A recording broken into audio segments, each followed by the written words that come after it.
कुछ तो लोग कहेंगे, लोगों का काम है कहना। चाहता हूँ आप हर साल आजमगढ़ महोत्सव में आइए, चलेगा शुभम? अरे क्या बात है।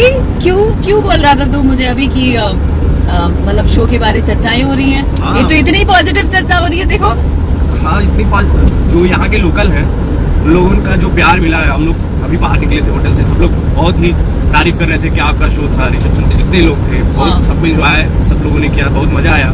और मैंने अभी वो खोला हुआ था यूट्यूब, उस पर देखा कुछ ऐसी न्यूज चल रही है कि ये हुआ, अक्षरा सिंह के शो में चले लाठिया, ऐसी ऐसी फेक न्यूज भी बना के लोगों ने डाला है। और फेक न्यूज बनाते हैं इसके लिए, क्या बोलते हैं, व्यू के लिए, पैसे के लिए।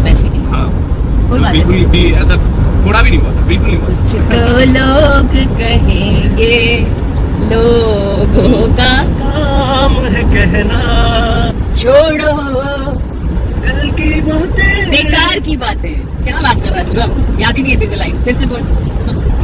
छोड़ो बेकार की बातें, हाफ में गाओ। छोड़ो बेकार की बातें, छोड़ो बेकार की बातों में कहीं बीत न जाए रहना, कुछ तो लोग कहेंगे।